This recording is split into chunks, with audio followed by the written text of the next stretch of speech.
On April 20th, 2010, the Deepwater Horizon disaster changed the lives of millions living near the Gulf of Mexico, as well as the scientists who responded to the crisis.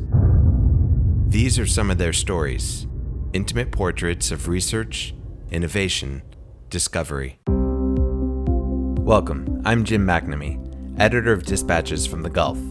Today we'll hear a hilarious and harrowing first-hand account from one of the first people on the scene during the Deepwater Horizon disaster. Dr. Steve Murawski is a fisheries scientist who was a trusted advisor to the National Oceanic and Atmospheric Administration at the time. As a result, he plays a significant role in our documentary, Dispatches from the Gulf.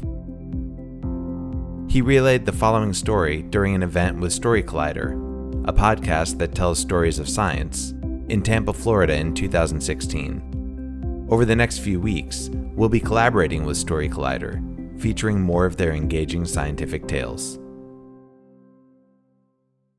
So I'm a fish guy.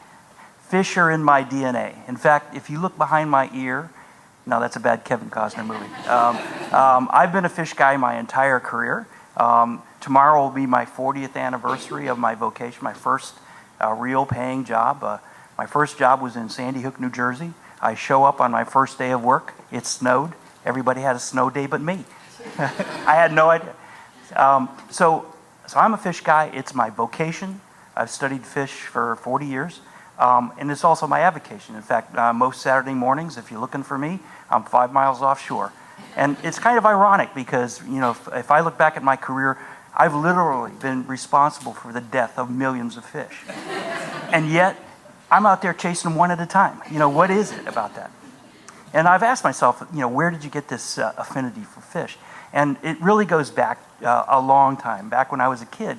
And when I was a kid, my father was in the Air Force. We traveled all over the place, and we lived in really garden spots of the United States, Wichita Falls, Texas, Salina, Kansas. And my memories for fish really go back to my time in Salina.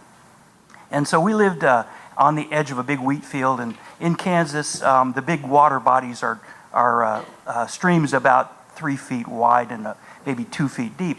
And I recall, my brother and I sampling all the wildlife around these streams, wheat fields, etc. And in the winter, the little creeks would freeze top to bottom. So we'd go along the creeks, and we could see the fish frozen in the little stream. So we'd hack them out with an ice chipper and bring them home, right? So you put them in the bathtub, and the cool thing about fish is, once the ice thawed out, they'd start swimming again, And so my mother really liked that, And when we would bring home the rat snakes and all that kind of stuff in the wheat fields. Nevertheless, fish has been in my DNA for a long period of time, and I love it. I love the notion of, these are produced in nature. The fish are, wonderful, the most prolific set of vertebrates to ever live on land or in the water. So my first job, as I said, was in Sandy Hook, New Jersey after I got my graduate education. I worked there for a couple of years, and then I moved on to Woods Hole, Mass., where I was in charge of doing stock assessments for a lot of the major groundfish and scallop fisheries and other major fisheries in the Northeast. Really difficult management issues, very controversial. So I moved up the food chain in fish counting, let's say. And then towards the end of my career, working for NOAA, and I worked there for 35 years, I spent the last 6 years as the chief scientist for the Fisheries Service in Washington, D.C. And there I was responsible not only for what's going on in New England, but basically the entire country. And so I used to say, the sun rises in Orono, Maine, and my day ends when it goes down in Guam, right? Which basically means you're on call all the time. Everybody's got a problem.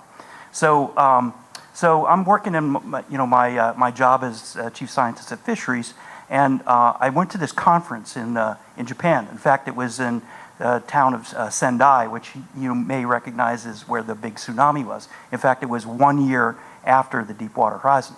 So I'm laying in my hotel room. It's midnight. I'm sleeping away, and the phone rings. Right. So I look over, and it's a 305 number. Which anybody know where 305 is? Yeah. Yes, you got it. So I said that can't be good. So I answered the phone, and it's Bonnie Ponwith, who many of you may have interacted today, and Bonnie was one of the center directors that had worked for me, and she says, one of these oil rigs tipped over today or yesterday, and they think there might be a little bit of oil leaking out of it. So I said, well, all right, well, I tell you what, why don't we go out and collect some baseline samples before the oil, if it ever comes ashore, comes there. So I'm at my conference, and I pack up my stuff, and I go home, and by the time I got back, the shit had hit the fan. I mean, totally. I mean, in terms of, all the issues of how much oil is coming out of the hole, and why can't the government get it right, and BP's lying, and all these kinds of things. And so the administrator of NOAA, her name was Jane Lubchenko, she'd been on the job for about a year, and she was one of the only scientists that in NOAA, I think, that she knew, on a personal basis. So she asked me if I would step in and kind of be her personal science advisor on some of these things. Now remember, I'm the guy with the gill behind my ear. What do I know about oil spills, right? I can tell you we all got an education really, really soon. And so every morning during the 80 days of the oil spill, 89 days, we would have a briefing. And my job was to basically collect all the science that we had going on in the agency and try to brief the senior management, and then also make some decisions about how to deploy resources. Now, during this time, Admiral Thad Allen was kind of running the show, and in any oil spill, the Coast Guard is kind of the quarterback. They're in charge.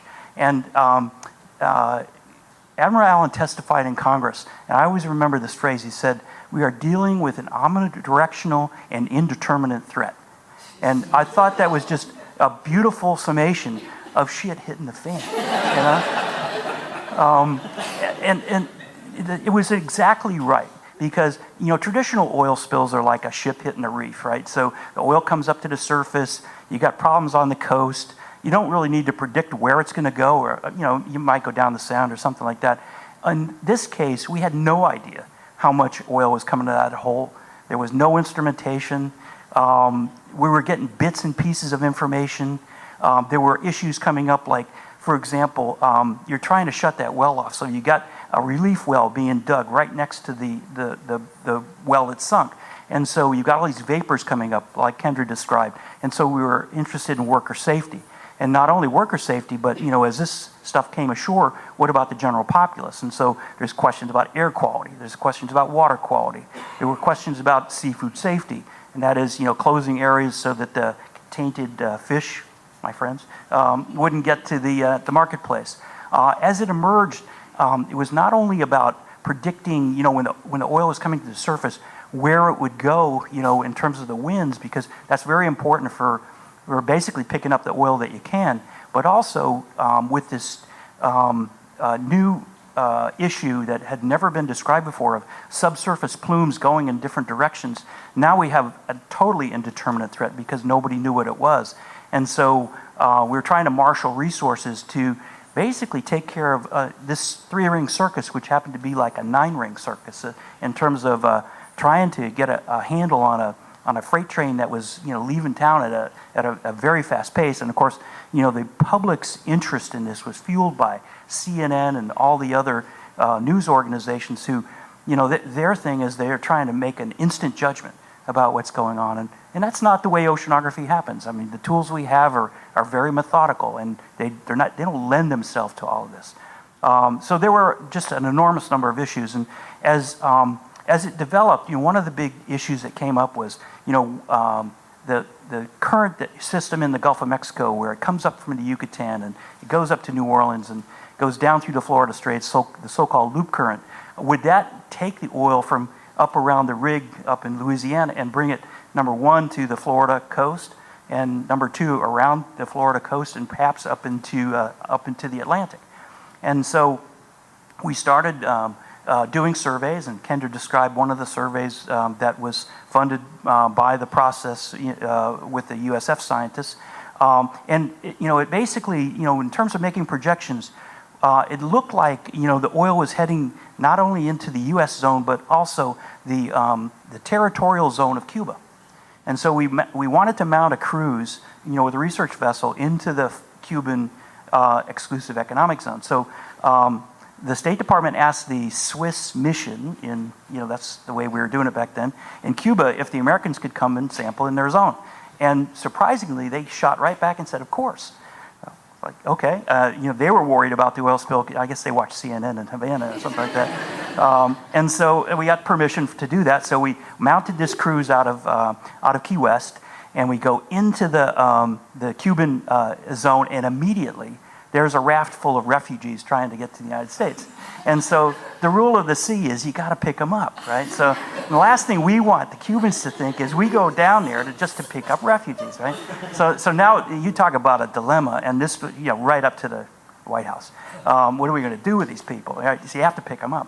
So we picked them up, or the people on the ship picked them up, brought them outside of the Cuban zone. Coast Guard cutter picks them up, right? We're swearing these people to, that they can have asylum as long as they don't tell the Cuban government that the U.S. picked them up, and so we offload the Cubans, go back to the Cuban easy. To this day, and in fact, if you put this podcast up, I still don't think the Cubans know that, but nevertheless.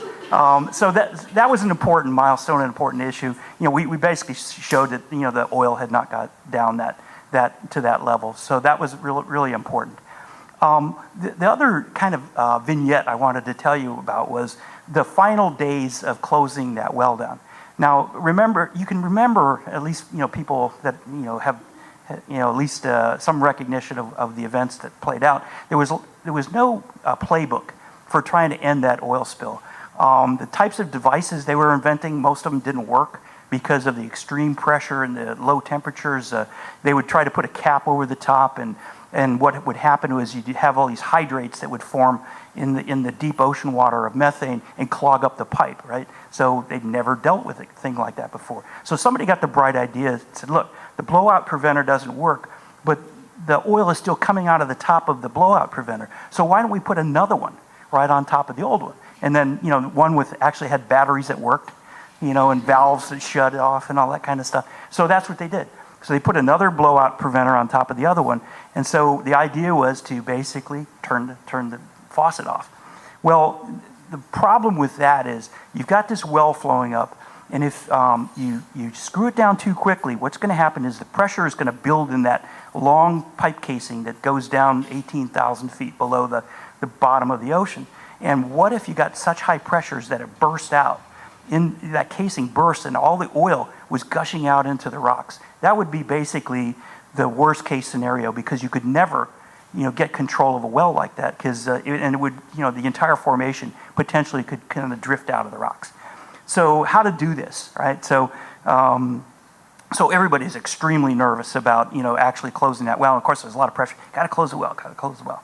So basically, what people wanted to do was close it down slowly and then see if there might be some indications of the burst out. Because if it was going to burst out, then you'd open up the valve and just let it flow, and then try to, if you recall, they're trying to collect that oil, right? So anyway, the screw was tightened down. The thing, it didn't have the appearance of burst out, but in order to make sure, what the Coast Guard wanted us to do is take one of our fish ships, which are equipped with these sort of really expensive fish finders, and then go back and forth across the wellhead and see if we could see a stream of gas bubbles coming up that might indicate that the well had actually burst, which would be totally insane. And so during that operation, we used one of the fish boats from New England, and it went back and forth, back and forth. And of course, we saw massive streams of bubbles, not coming from a burst well, but basically from all the pipelines that had broken in that area that they never knew about, right? So that was there's a lot that goes on the Gulf that's underwater. Anyway, so the other issue there, of course, was you have this relief well ship trying to drill, trying to intersect the pipe that was there, with the idea of you're basically shooting for a 21-inch pipe to drill a hole in it and then pump cement in there and close the well down. So they were drilling very close to that. And because it's a ship, it's not anchored to the bottom, they have to maintain their position very carefully. And they do that by using something called dynamic positioning. And dynamic positioning basically is there's motors at all four corners of this well, and they send sonar signals down to maintain their position exactly. Now, if they got a sonar signal from, say, a mile away, right? And saying maybe the ship had drifted off. They want to make sure that they close that pipe down, because that's what happened with Deepwater Horizon in the first place. It got off station, the pipe got bent.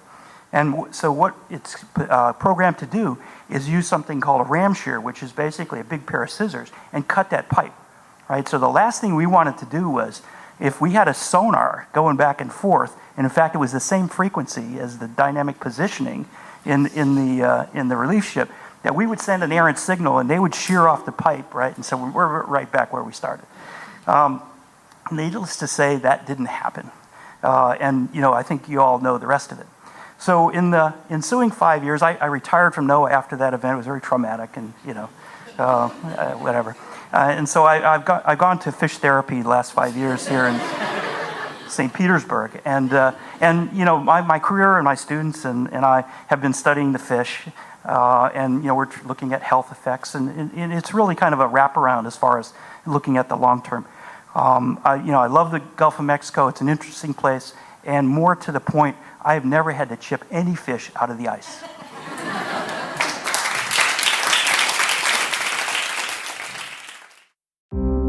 Today, thousands of scientists, oceanographers, chemists, engineers, biologists, are all working together to develop newer and better ways to understand and ease the impact of oil spills. To learn more about their work, visit our webpage at dispatchesfromthegulf.com. Funding for this podcast was provided by a grant by the Gulf of Mexico Research Initiative. And thanks for listening.